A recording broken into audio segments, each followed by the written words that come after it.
Hi everyone, welcome back to my weekly meal plan. If you haven't listened to this before, this is just a quick episode each week where I share what I'm going to be making for my family in the upcoming week that I have on my meal plan. It's really just to kind of give you some motivation or inspiration to get your meal plan together. Maybe you might hear some meals that you might want to make or that remind you of something that you haven't made in a while. So it's just kind of to help you with your meal planning. Because I think meal planning is really important for saving money and just reducing stress and trying to figure out what is for dinner. So this meal plan is just for dinners, and I do rotate the meals on a regular basis. I try and throw in some new recipes here and there when I have time, but I do kind of rotate the same things, over the course of time. So it's not always going to be a ton of new recipes. Any recipes I do mention that are from other websites in this podcast, a link to those can be found on my website at lolasfrugallife.com. There's a blog post for each week's meal plan, and you can find the links to the recipes there. So this week's meal plan starts on Saturday, April 2nd. So Saturday, I'm going to be making Chef John's Italian meatballs, which is from allrecipes.com. And I will also be making baked ziti, which is baked ziti Roman numeral 2, and that's also from allrecipes.com. The meatballs do bake in the oven, and so does the baked ziti. I usually try not to do that where I have two things baking in the oven, but it usually works out pretty well where I'll make the baked ziti. I'll get the baked ziti in the oven first, and then I'll prep the meatballs, because the meatballs only take about 20 minutes to bake in the oven, and the baked ziti when it comes out is supposed to sit for 15 minutes before you eat it. So when I pull the baked ziti out, I'll put the meatballs in, and then when the meatballs come out, the baked ziti has sat for 15, 20 minutes, whatever, and then it's ready to go. So this one actually works out well. Sometimes I do it totally by mistake, where I put two meals on my meal plan for the same day that bake in the oven, and it totally messes up my timing. But that one actually does work out well. So that's for Saturday. For Sunday, we're going to do pork chops in the slow cooker. This is from allrecipes.com. So I made this recipe a few weeks ago. I'm going to try it again because I totally messed it up last time. It tasted really good at a point in time. It actually says in the recipe to cook on low setting for 6 hours. And I'm guessing probably it was around 6 hours when I tasted the pork chops, and they were really good. And I was like, oh, this is going to be so good. But I let it continue to sit there cooking for the rest of the day. I had put them in the morning, and then we didn't eat them until like later in the evening. So I guess with this recipe, it's not the type that you can let it just keep cooking, because the pork chops got so dried out, it was like barely edible. So I'm going to give it a try again and make sure that I do good on the time and see if they come out, like if it's worth making them. The only thing is I have to be careful about when I'm making them and if I'm going to be home. So that's why I chose to do it on a Sunday, because I figured I have a little bit more control over when I start the crock pot in relation to when we're actually going to be eating dinner, to make sure that they don't overcook again. And then for a side dish, I'm going to be doing vegetarian tater tot casserole 2. That is also from allrecipes.com. By the way, I'm not sponsored by allrecipes.com. You'll notice I do get a ton of my recipes from there. It's just somewhere I get a lot of recipes from. So the tater tot casserole is basically just like you put tater tots in like a 9x13 baking dish, and then you mix together cream of mushroom, soup, sour cream, and shredded cheese, and you cover the tater tots with that, and you bake them. Bake it just like that. And then I'm also going to do frozen vegetables on the side, just like some of those like steam fresh kind that you put in the microwave. So that's Sunday. For Monday, I'm going to be doing ribeye steak. I don't have a recipe to share for that. I pretty much just marinate the steak in a Ziploc bag with some Montreal steak seasoning and olive oil and red wine vinegar, and then I just cook it under the broiler until it's done. For a side dish, I'm going to be making cauliflower au gratin, which is from allrecipes.com.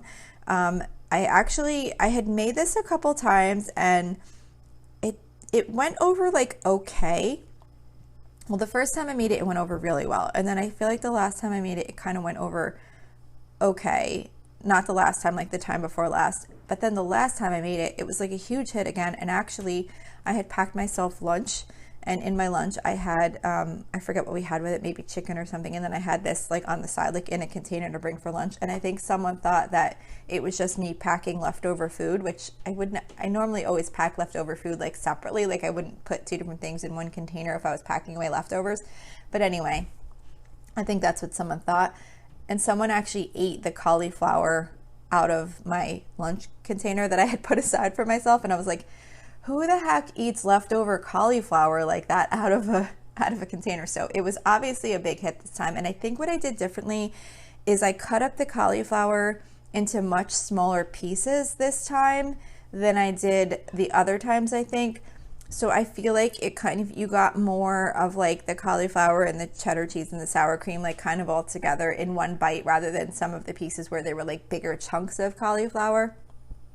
So that's just a tip. I think that that's why it kind of went over better, but it does taste really good. Everybody did like it, but I think it's just a little bit more, it just tastes a little bit better when you cut up the cauliflower like in really smaller pieces. And then I'm just gonna do some rice on the side with that, maybe some kind of like just like flavored rice, like a rice-a-roni type boxed rice that I would have on hand. Tuesday, we do a Mexican theme every Tuesday. So this week we're doing chicken chimichangas with sour cream sauce, which is again from allrecipes.com.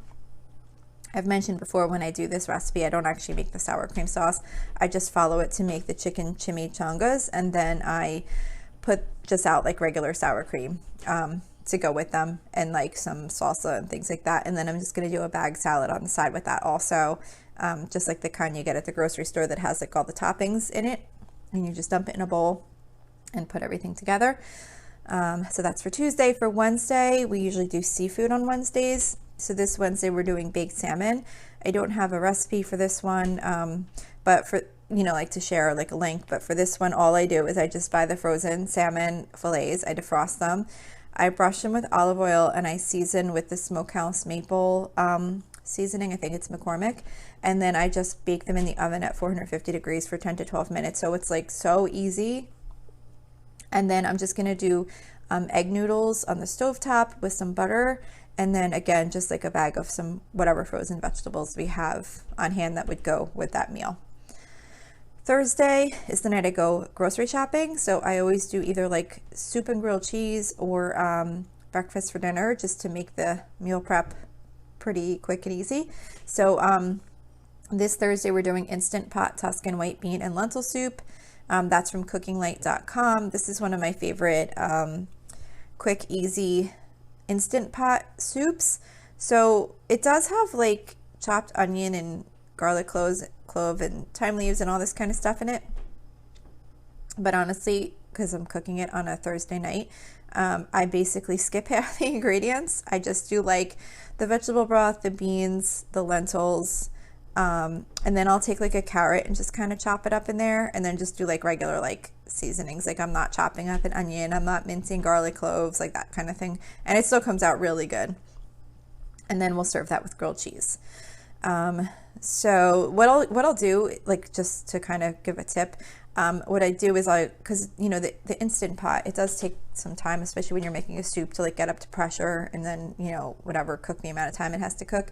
So what I'll try and do is like the second I get home, I'll just throw those ingredients in the Instant Pot real quick and get it going, like while I'm putting away the groceries. And then usually like by the time I'm done putting away the groceries, the soup's almost done, and then I'll just cook up the grilled cheese real quick.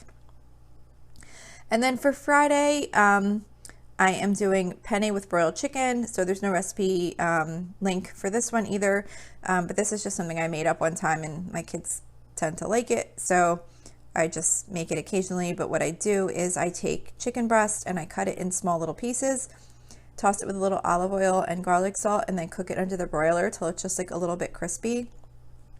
And I make on the stovetop a box of penne pasta, and then I just toss that with a little bit of olive oil and garlic salt, and then I mix in the chicken. I mix in the chicken now because my daughter that wasn't eating chicken is now eating chicken. I used to put the chicken on the side, and then everyone that wanted chicken could add it, but now I could just mix it in.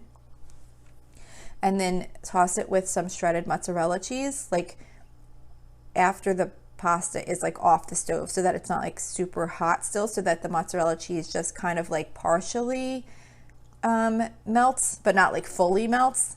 And it tastes really good. So that's what we're doing. And then again, I don't usually do the frozen vegetables like this many times in a week, but I'm doing them again on Friday to go with that meal. So that's my meal plan for the week. Don't forget, you can always email me with any questions or suggestions at lolasfrugallife@gmail.com. You can follow me on Instagram and Facebook at lolasfrugallife. And like I said, you can find a blog post for each week's meal plan on my website at lolasfrugallife.com if you need links to any of the recipes that were mentioned today. We also have a private listeners group at facebook.com/groups/lolasfrugallife. If you enjoy the show, please make sure to subscribe on Apple Podcasts, Spotify, YouTube, or wherever you listen from. And I would love it if you would screenshot the show and tag me on Instagram so I can see that you're listening. Also, if you could take a couple of seconds to rate and review the podcast, that would be really helpful to me. That is what helps grow the show's audience because it boosts where it shows up in the search results when people are looking for something similar to this. There's also a link in the episode details to financially support the podcast if that's something you're interested in. So that's it for today. Thank you so much for listening, and I hope you have a really awesome day.